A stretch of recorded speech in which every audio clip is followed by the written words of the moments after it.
Hi, I'm Kelly O'Connor. I'm a registered nurse, and I'm here today to talk to you a bit about diabetes and what you can do to manage your diabetes and help keep yourself healthy.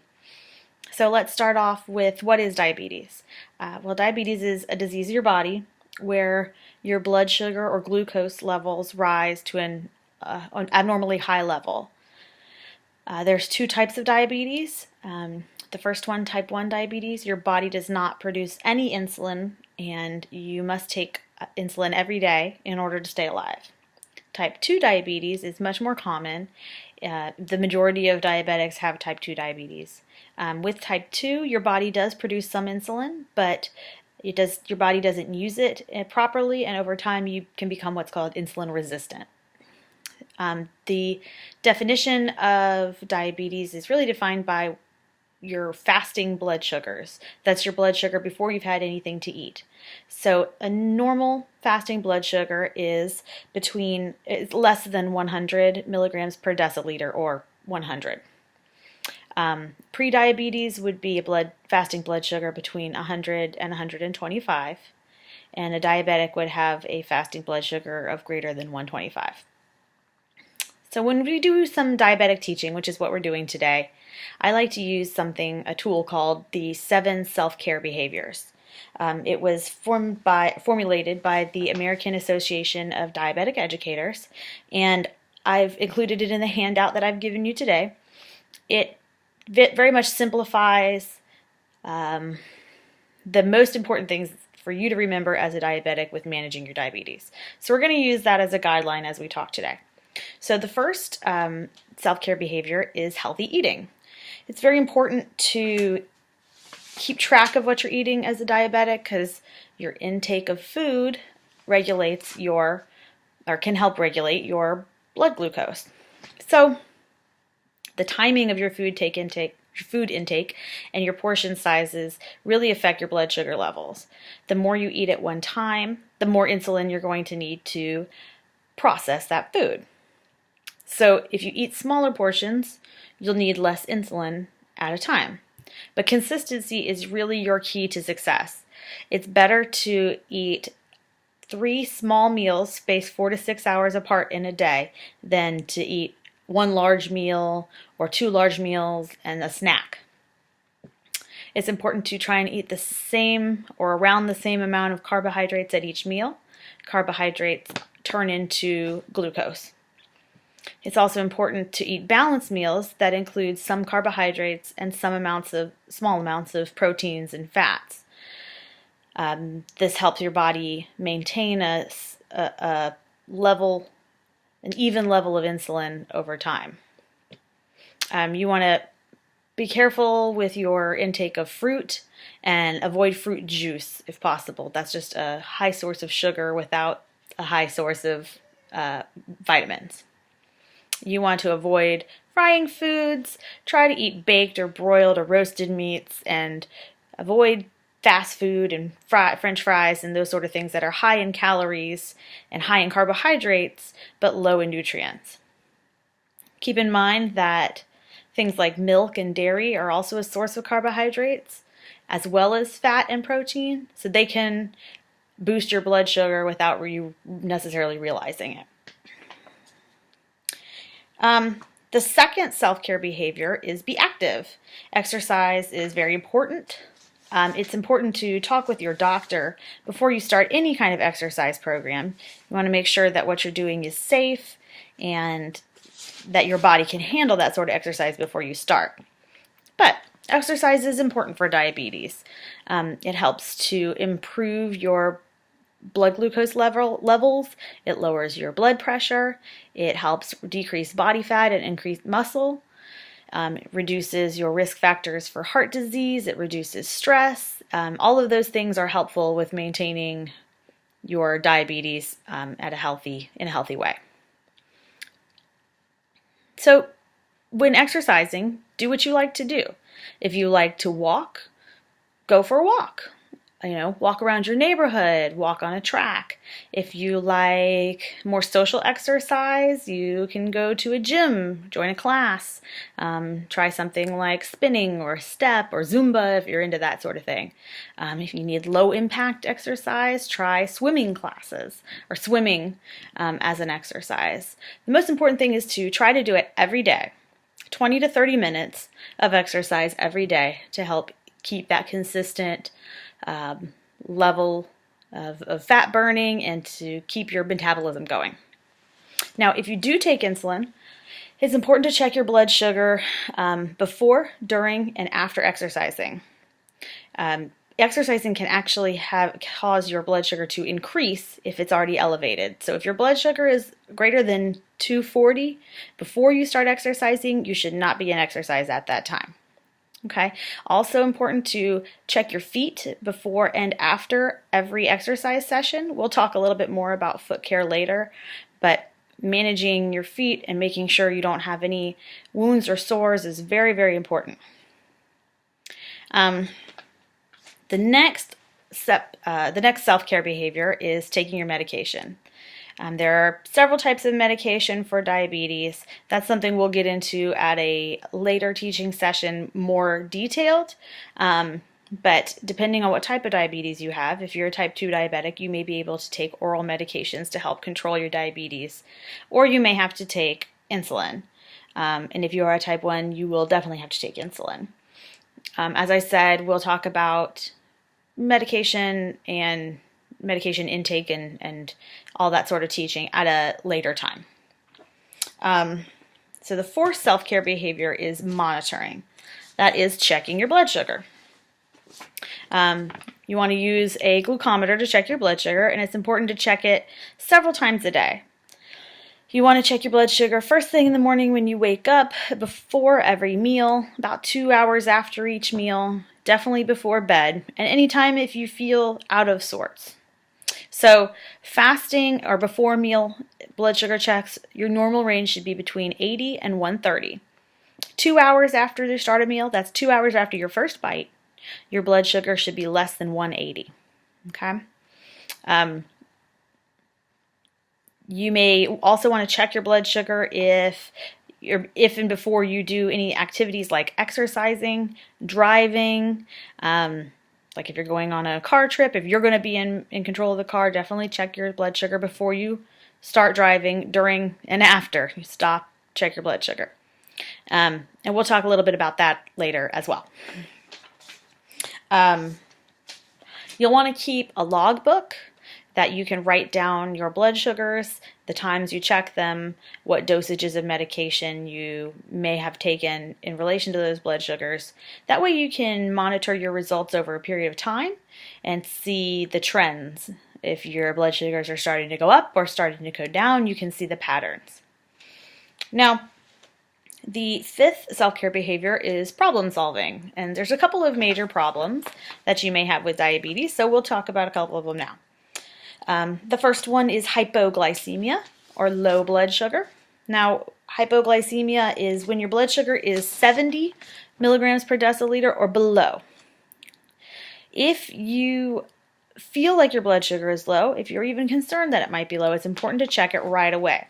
Blood sugar can drop low very quickly. Sometimes you have symptoms and sometimes you do not. And it can be a very serious problem if you are not able to be aware of it and control it. So what are the signs and symptoms of hypoglycemia? Well, you may feel shaky. Your hands might feel shaky. You may feel dizzy or trembling. You can feel anxious, nervous. You could have a headache. You could get irritable, have a change in your mood. You may be sweaty or even feel like your heart is pounding. You have a fast heartbeat. So check your blood sugar, and then say it's below 70. What do? Well, you want to intake some sugar. So you can drink a half a cup of fruit juice or regular soda, not diet soda. You want that sugar. Or drink a cup of milk. You could eat 3 or 4 glucose tablets if you carry your glucose tablets with you. Or you can take a tablespoon of sugar, honey, or corn syrup. Wait 15 minutes, then recheck your blood sugar. And if it's still less than 70, then repeat the treatment again. After 3 different treatments, if your blood sugar is still less than 70, you need to call your doctor or call 911. Now, if you things that may cause you to have a low blood sugar could be if you didn't eat enough of a meal or if you skipped a meal. If you took more insulin or took your diabetes medication, maybe more than usually are prescribed or more than you usually take.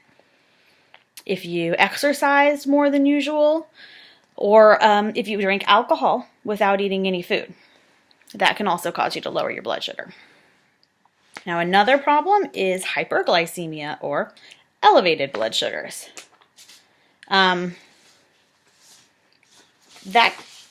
The definition of hyperglycemia really depends on what your trends for blood sugar are, but really anything over 175 to 200 is too high. So high blood sugar happens when you have not enough insulin and you've taken in too much glucose or you've produced too much glucose. So some signs and symptoms of high blood sugar are extreme thirst. You just feel dry like the desert, blurry vision or weakness. You may end up start having heavy or labored breathing, difficulty breathing. You may have frequent urination. You have to go all the time. You may start to feel drowsy. You can also have nausea, vomiting, and stomach pains. Those are all signs and symptoms of hyperglycemia. Now, when do you need to call the doctor for hyperglycemia? Well, if your blood sugar stays over 200 for more than 2 days, you should call your doctor. If your blood sugar is over 240 or 300, between 240 to 300, or if you are vomiting or having diarrhea for more than 6 hours, you need to call your doctor. If your blood sugar gets to be 400 or above, you should call 911. You are at risk of what's called diabetic ketoacidosis, where your blood sugar can become extremely elevated, and that can lead to coma and even death. So it's very serious. You need to monitor that blood sugar. Okay? What are some other problems that you can run into as a diabetic? Well, one of them is sick day management.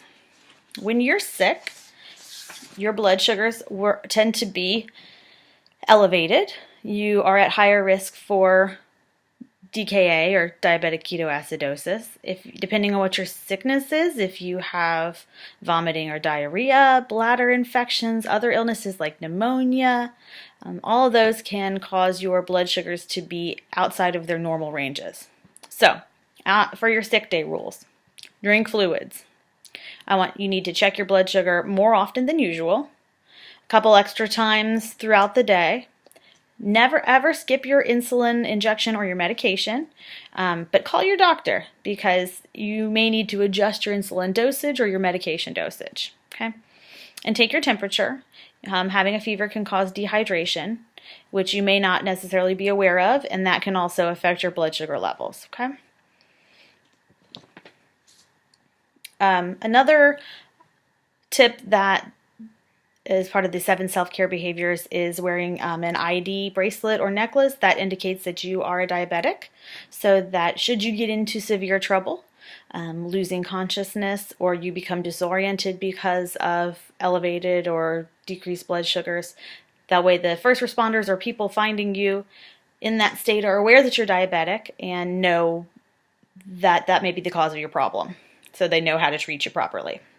Those are the ID bracelets and necklaces can be found through a number of sources. They can be purchased often through your health insurance, something to look into. Okay, so healthy coping is the 6th self-care behavior. Diabetes is a stressful disease, and stress can cause your diabetes to be managed, can cause you to manage your diabetes more poorly. You may go through a number of emotions and feelings about your disease. You You may be angry about having the disease. You may feel depressed. A lot of diabetics talk about burnout. Having diabetes can be exhausting. It's a lot of work checking your blood sugar, always being aware of what you're eating, always thinking about your levels, always thinking about what medications you're taking. And sometimes you just get tired of it. And that's what we call burnout. All of those feelings are completely normal. It's important to talk to your doctor about those things, talk to your family about those things, your friends. You can involve yourself with some diabetic support groups and some other sources of support, therapists. All those are important to really express those feelings and deal with them. They're normal and they need to be processed. Okay. As far as operating a vehicle, we talked briefly about that. That's very important to check your blood sugar before you get behind the wheel. You may think that your blood sugar is at a safe level, but if it were to drop or to rise too quickly while you were driving and you lost consciousness, that could have disastrous circumstances or disastrous consequences. Okay? In relation to what we talked about earlier with the ID bracelet or necklace, you also want to make sure you have those ICE or in case of emergency numbers handy whenever you're out and about, so that should you get into trouble with your diabetes, people who are helping you would know who to call to notify your family, your next of kin, your loved ones. Okay? Well, and the last self-care behavior is reducing risk. So you know you have diabetes, you're doing your best to control it, to take care of it, so let's reduce your risk of having complications. One of the best things you can do to reduce risk is quit smoking. If you don't smoke, don't start. If you do smoke, let's quit. Tobacco-Free Florida is a great resource for people living in Florida. I've included their phone number on your handout. It's 877-822-6669. They have tons of free resources that you can use to help quit. So the other three risks, there's a mnemonic that we use called ABCs that includes some of the three risks to your health with diabetes. That's A1C, blood pressure, and cholesterol. You want to monitor your A1C, which is an average of your blood sugar levels over a 3-month period. You want to watch that blood pressure and watch your cholesterol. All three of those can affect your heart, and heart disease is a major complication with diabetics. Healthcare is another way of reducing your risk by making sure that you have good access to healthcare. That means getting established with an endocrinologist, going to those follow-up appointments, filling your medications, taking your medications properly, reporting any kind of complications, and making sure that your doctor is aware of what your blood sugars have been, just really having close follow-up with that physician. If you're not insured, you can go on the Affordable Care Act marketplace and get insurance. If you have reduced income, apply for Medicaid. If you have insurance, make use of it. Your healthcare is your close access or close use of the healthcare system is your best resource for managing that diabetes properly. There are plenty of programs and services out there to help, so take advantage of them. Okay. And the last one we're going to talk about is foot care. Foot care is super important with diabetics. Diabetes can cause nerve damage in your lower legs and feet, and that can lead to pain, numbness, tingling, dry skin, calluses, cracked skin. It may cause your toenails to be thicker, difficult to cut and trim. And that numbness can lead to problems wherein you have sores or wounds on your feet that you don't feel until it becomes too late. You often see diabetics who have amputations or partial amputations of toes and feet and legs, and those are caused by foot problems that weren't caught before it was too late. So, what can you do about it? Well, look at your feet every day. Inspect your toes, your feet for bruises, blisters, pressure spots, different spots that have different colors, anything that looks out of the ordinary. Okay? Lotion your feet every day. Don't put lotion between your toes. You want to keep that area dry. You don't want any source of rubbing, but lotion those feet so you keep the skin soft and it doesn't get cracked. Okay? You can put cornstarch or other types of drying powders between your toes to keep that area dry and avoid having fungus. If you do cut your own toenails, cut straight across. Don't try to go down in the corners where you might get wounds or ingrown toenails. You can also go to a podiatrist or your doctor to get those toenails cut. Okay? Wear shoes that cover your whole foot and protect your foot. Don't wear sandals or flip-flops. And look inside your shoes before you put them on. Make sure that the lining is in place, that there's no holes or anything that'll rub on your foot and you won't be able to feel it, okay? Don't go barefoot. Don't do what we call bathroom surgery, where you're cutting or picking or digging at something on your foot, okay? Don't soak your feet in hot water. Unfortunately, that means no pedicures. And don't use medicated pads or plasters for calluses or things like that on your feet, okay? So see a podiatrist if you do have ingrown toenails or calluses, and they will help to manage those and give you a beautiful, safe, medically appropriate pedicure. And at every time you visit your doctor, show them your feet, okay? You should really consider any wound to your foot to be an emergency. You need to get that foot to a doctor right away, okay? So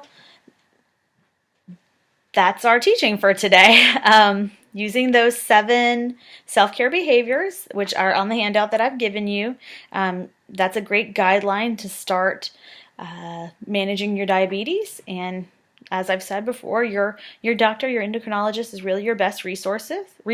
If you have any questions or any concerns about any part of your diabetes management routine, that's where you should start. You can also check out the American Diabetes Association website. They have a great number of resources and more information about some of the things that we talked about today. So, okay, thank you.